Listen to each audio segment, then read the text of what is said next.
നമ്മുടെ മക്കൾക്ക് മൂല്യം കൊടുത്ത് നമ്മുടെ മക്കൾക്ക് ബിസിനസ്സുകാരായി. ഈ ലോകത്തിൽ നമ്പർ 1 കരിയർ ഏതെന്നറിയോ? ബിസിനസ്സാണ്. ബിസിനസ് നിങ്ങൾക്ക് ചെയ്യാൻ പറ്റുന്നുവെങ്കിൽ ബിസിനസ്സിലേക്ക് തിരിയണമെന്ന് ഞാൻ പറയാം. കാരണം ബിസിനസ്സിൽ അനന്തകോടി സാധ്യതകളാണ്. നല്ല പോലെ ചിന്തിച്ചിട്ടാണ് പോണതെങ്കിൽ. മിനിയാന്ന് ഞാൻ ഇതേപോലെ തന്നെ ട്രെയിനിൽ യാത്ര ചെയ്യുമ്പോൾ അങ്ങോട്ടുണ്ടായിരുന്നത് 5-8 IIM കുട്ടികളാണ്. IIM കുട്ടികളെ പരിചയപ്പെട്ടവരൊക്കെ ചെന്നൈ ബേസ്ഡ് മക്കളാണ്. അവിടെ പ്രൊജക്റ്റ് ഒക്കെ കേട്ടാൽ നമ്മളാകെ അന്തം വിട്ടും. ഫൈനൽ സെമ്മിലാണ് അവരിപ്പോ. ഫൈനൽ സെമ്മിലാകുമ്പോഴേക്ക് ഇന്ന് ഇവിടെ നിലവിലില്ലാത്ത സംവിധാനങ്ങൾ അവർ കണ്ടെത്തിയിട്ടുള്ളത്. നിലവിലില്ലാത്ത സംവിധാനങ്ങൾ ഉറപ്പായിട്ട് അത് പ്രൊജക്റ്റായിട്ട് അവതരിപ്പിക്കും.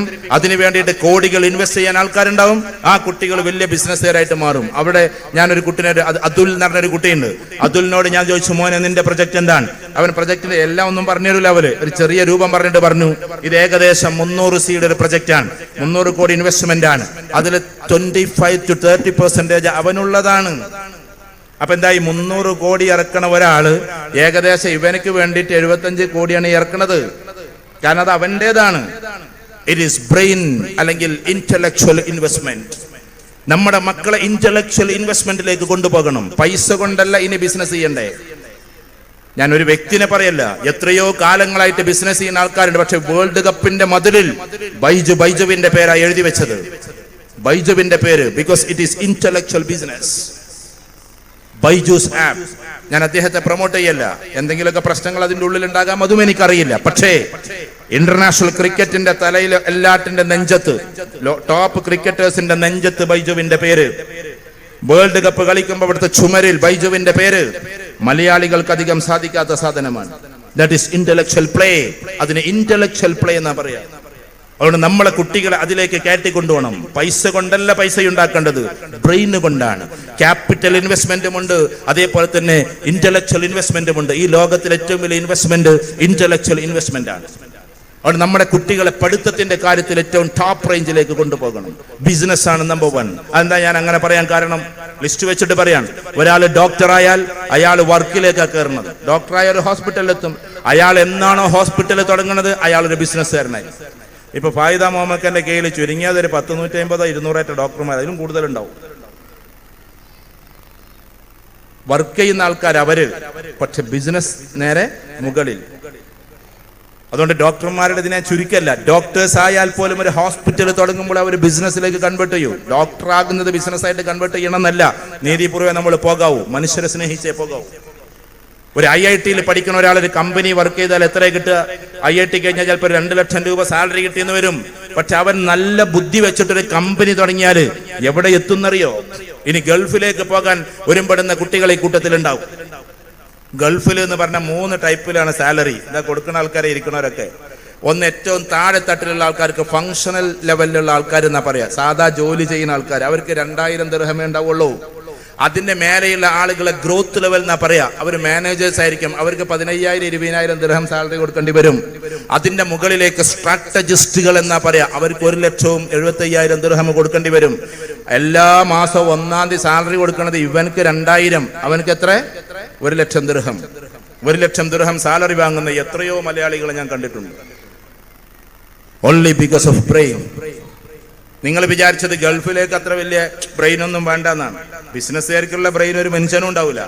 കലക്ടർമാർ വരെ പറയാറുണ്ട്, നല്ലോണം പഠിച്ച ഞങ്ങൾ കലക്ടർമാരായി, അത്ര തന്നെ പഠിക്കാത്തൊരു രാഷ്ട്രീയക്കാരായി, അതിലും പഠിക്കാത്തൊരു ബിസിനസ്സുകാരായി. ഇപ്പൊ ബിസിനസ്സുകാർ രാഷ്ട്രീയക്കാരെ നിയന്ത്രിക്കുന്നു, രാഷ്ട്രീയക്കാർ ഞങ്ങളെ നിയന്ത്രിക്കുന്നു എന്നാണ്. ഞാൻ പറഞ്ഞു വരുന്നത് ബിസിനസ്സുകാരാകേണ്ടവർ അങ്ങനെ അതല്ല. ഇനി ഡോക്ടേഴ്സ് ആകണോ, എഞ്ചിനീയേഴ്സ് ആകണോ? നമ്മുടെ കുടുംബത്തിൽ നടക്കേണ്ടത് എന്താണെന്നറിയോ? ടെസ്റ്റുകളാണ്. ഏത് ടെസ്റ്റുകൾ? അതിന് MIT മൾട്ടിപ്പിൾ ഇന്റലിജൻസ് ടെസ്റ്റ് എന്ന് പറഞ്ഞ ടെസ്റ്റ് ഉണ്ട്. അല്ലെങ്കിൽ എന്തുണ്ടെന്നറിയോ? അതിന്റെ അപ്പുറത്ത് പേഴ്സണാലിറ്റി അനാലിസിസ് ടെസ്റ്റ്. ഇതൊക്കെ നിങ്ങൾ ഇന്ന് വെറുതെ കേട്ടുപോകും, ക്യാമറകൾ പകർത്തും. ദയവ് ചെയ്ത് നമ്മുടെ മക്കളെ സെഗ്മെന്റൈസ് ചെയ്യാതെ നമ്മളെ കുട്ടികൾക്ക് ഇത് ചെയ്യാൻ കഴിയില്ല. നമ്മൾ വിചാരിച്ചത് എല്ലാറ്റിലും A+ എടുക്കല ഏറ്റവും വലിയ വിദ്യാഭ്യാസം എന്നാണ്. A+ എടുത്തവരൊക്കെ ഇവിടെ ആദരിക്കുന്നുണ്ടാവും. A+ എടുക്കൽ ഒരു കഴിവ് മാത്രമാണ്. മനുഷ്യന് leadership quality, organisation skill, data interpretation, analytical reasoning, critical evaluation, multiple language, അത് ലിംഗ്വിസ്റ്റിക് എബിലിറ്റി, ഒരുപാട് കഴിവ് വേണം. ആ കഴിവുകളെ വികസിപ്പിച്ചെടുക്കണം. അല്ലാതെ കേവലം ഒരു A+ മാത്രം എടുത്തതുകൊണ്ട് ഒരു കാര്യമില്ല. അത് കോളേജിൽ പഠിക്കാനുള്ള ഒരു മാർക്ക് ടൂള് എന്ന് മാത്രമേ ഉള്ളൂ. A+ എടുത്തു എന്നതുകൊണ്ട് ഈ മൈക്കിൽ വന്നിട്ട് 2 മിനിറ്റ് സംസാരിക്കാൻ പറ്റണമെന്നില്ല. കാരണം പ്രസന്റേഷൻ സ്കില്ലും ഡാറ്റ ഇന്റർപ്രിട്ടേഷനും ഉള്ളവർക്ക് മൈക്കിൽ വന്ന് സംസാരിക്കാൻ പറ്റൂ. അല്ലെങ്കിൽ ജീവിതകാലം മുഴുവനും സദസ്സ് കാണുമ്പോൾ നമ്മൾ പേടിക്കേണ്ടി വരും. എത്രയോ പ്രസംഗിക്കാൻ കഴിവുള്ള ആൾക്കാർ ഈ കൂട്ടത്തിൽ ഇരിക്കുന്നുണ്ടാവും. നമ്മളെ പേടി കൊണ്ടാണ് നമ്മൾ ഈ കാര്യം പറയാത്തത്. അതുകൊണ്ടാണ് പ്രസംഗകർ ഇങ്ങനെ വിലസി നടക്കുന്നത്. പകരം നിങ്ങൾ ഉയർന്നു വരണം. എഴുത്തുകാർ, നമ്മുടെ കൂട്ടത്തിൽ എഴുത്തുകാരുണ്ടാവും, അത് ഉയർന്നു വരണം. സോഷ്യോളജിയിൽ ഇടപെടാൻ കഴിവുള്ള കുട്ടികൾ നാം അങ്ങനെ ഉയർന്നു വരണം. ഇങ്ങനെ ഓരോ തലത്തിലേക്കും ഉയർന്നു വരുന്ന വിദ്യാഭ്യാസമുള്ള കുട്ടികളായി മാറണം. അതോടൊപ്പം ദീനിന്റെ മൂർധന്യതയിലേക്ക് നമ്മൾ കയറണം. ഇത് വളരെ ശ്രദ്ധിച്ച് കേൾക്കുക. ഞാൻ അവസാനിപ്പിച്ചു കൊള്ളട്ടെ. ദീനാണ് എല്ലാം എന്ന് നമ്മൾ മനസ്സിലാക്കണം. ലോകത്തിന്റെ ഏത് നെറുകയിൽ പോയാലും ഏകഛത്രാധിപതിയായ സർവാധിപതിയായ സമഗ്രാധിപതിയായ അള്ളാഹുവിനെ വാഴ്ത്തിക്കൊണ്ടും അവനെ മാത്രം സ്തോത്രം ചെയ്തുകൊണ്ടും അവരിലേക്ക് എല്ലാ അർത്ഥനകളും നൽകിക്കൊണ്ടും അവനെ ഇബാദത്ത് ചെയ്തുകൊണ്ടും മുന്നോട്ട് പോകുമ്പോ പ്രവാചക തിരുമേനി സല്ലല്ലാഹു അലൈഹി വസല്ലമയെ അതിമനോഹരമായി സ്നേഹിക്കാനും നമുക്ക് പറ്റണം. ഏതുപോലെ സ്നേഹിക്കണം എന്നറിയോ? ഈ സഹാബാക്കൾ സ്നേഹിച്ചതുപോലെ സ്നേഹിക്കണം. അതിന്റെ മുമ്പിൽ വേറെ ആരും ഉണ്ടാകാൻ പാടില്ല. അബൂ ദുജാന റളിയല്ലാഹു തആല അൻഹു ഉഹുദിന്റെ രണാങ്കണത്തിൽ അമ്പെയ്യുന്നവർക്ക് നേരെ റസൂലുള്ളാഹിയെ കെട്ടിപ്പിടിച്ചുകൊണ്ട് പറഞ്ഞ വാക്കുണ്ട്, അമ്പെയ്യുന്നവരെ എയ്തുകൊള്ളുക, ഇനി എനിക്കൊന്നും നോക്കാനില്ല എന്ന്. അമ്പെയ്യുന്നവർ എയ്തുകൊണ്ടേയിരിക്കുന്നു. കൈകൾ തളരുന്നുണ്ട്, കാലുകൾ തളരുന്നുണ്ട്, രക്തം ഒലിച്ചുകൊണ്ടിരിക്കുന്നുണ്ട്. അബൂ ദുജാന റളിയല്ലാഹു തന്നെ കുഴഞ്ഞു വീഴാൻ പോവാണ്. എന്നിട്ടും റസൂലുള്ളാഹിയുടെ കാതിൽ മന്ത്രിച്ചത്, നിങ്ങൾക്കൊന്നും സംഭവിക്കൂല റസൂലേ, എന്റെ ജീവൻ പോയാലും നിങ്ങളെ രോമത്തിൽ തൊടാൻ ഞാൻ സമ്മതിക്കൂല റസൂലേ. ഇതാണ് അബൂ ദുജാന റളിയല്ലാഹു തആല അൻഹു. റസൂലുള്ളാഹി സ്വല്ലല്ലാഹു അലൈഹി വസല്ലമയെ അങ്ങനെ സ്നേഹത്തോടെ കാണാൻ നമുക്ക് പറ്റണം. ജീവിതത്തിൽ ഏത് എസ്തീസ്റ്റുകൾ എന്തു പറഞ്ഞാലും ആരൊക്കെ എന്തൊക്കെ പറഞ്ഞാലും നമ്മുടെ മനസ്സിൽ 2 എണ്ണം കെടുക്കുന്നത് മാത്രം ഞാൻ പറഞ്ഞു പോവാണ്. 2 എണ്ണം വിശ്വാസ പ്രമാണത്തിൽ ഊട്ടിപ്പെട്ട് നിൽക്കാൻ. റാംസസ് 2-ാമന്റെ മയ്യത്താണ് നമ്മൾ ഈജിപ്തിലെ മ്യൂസിയത്തിൽ കാണുന്നത്, അഥവാ ഫിർഔന്റെ ഇതാണ് കാണുന്നത്. ഫിർഔൻ എത്ര കൊല്ല കടലിൽ കിടന്നെന്നറിയോ? ലോകത്തിൽ ഒരാളും അങ്ങനെ കിടന്നിട്ടില്ല. ഇത് ആർക്കിയോളജിയായി പറയുന്നത്, മുസ്ലിമീങ്ങളല്ല പറഞ്ഞത്. 3500 കൊല്ലമായി ഫിർഔൻ കടലിലേക്ക് പോയിട്ട് കണ്ടെടുത്തത് ഏകദേശം 200 കൊല്ലങ്ങൾക്ക് മുമ്പാണ്. ഈ കണ്ട 3000-ഓളം കൊല്ലം ഒരാൾ കടലിൽ കിടക്കുക, എന്നിട്ട് കടലിന്ന് പിന്നീട് ആർക്കിയോളജിസ്റ്റുകൾ പൊക്കിക്കൊണ്ടുവരിക, എന്നിട്ട് അതിന്റെ ഫുള്ള് ഫോസിലുകളൊക്കെ അളന്നിട്ട് എത്തപ്പെടുത്തിയിട്ട് ഇത് റാംസസ് ആണെന്ന് പറയുക, അത് മൂസ അലൈഹി സ്വലാത്തു വസ്സലാമയുടെ കാലത്തുള്ള ഫിറൗനാണെന്ന് പറയുക, പച്ചയായിട്ട് അത് മ്യൂസിയത്തിൽ പ്രദർശിപ്പിച്ച് വെക്കുക.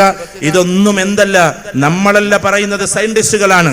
എന്നിട്ടും നിങ്ങൾ ആലോചിക്കണം, വിശുദ്ധ ഖുർആനിൽ ഒരു വാക്കുണ്ട്, അത് പിന്നെ അവര് പഠിക്കണത്, ഏ ഫിറഔൻ, നിങ്ങളുടെ മയ്യത്തിനെ ഒരു ദൃഷ്ടാന്തമാക്കി അന്ത്യനാൾ വരെ ഞാൻ നിലനിർത്തുക തന്നെ ചെയ്യും. ഇത് വിശുദ്ധ ഖുർആന്റെ വാക്കാണ്.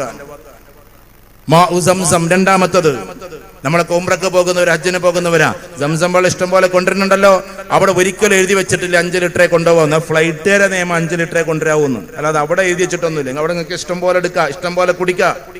തന്നെയല്ല അവിടെ ക്ലാസ്സുകളിൽ ഇങ്ങനെ ഹദീസുകൾ പറയും ഉലമാക്കള്, വയറ് നിറയെ കുടിക്കണം, വയറ് നിറയെ സംസം കുടിക്കാത്തവൻ മുനാഫിക്കാണ് എന്ന് ഹദീസ പറയാ. അല്ലാതെ സംസം ഒരൊറ്റ ചെറിയ കിണറുള്ളൂ, ഇവിടെ ലക്ഷക്കണക്കിന് ആൾക്കാരുണ്ട്, മിതമായി ഉപയോഗിക്കും. നമ്മൾ പള്ളിക്കലൊക്കെ എഴുതി വെക്കലില്ലേ, അതേമാതിരി എഴുതി വെക്കണ പരിപാടി അവിടെ ഇല്ല.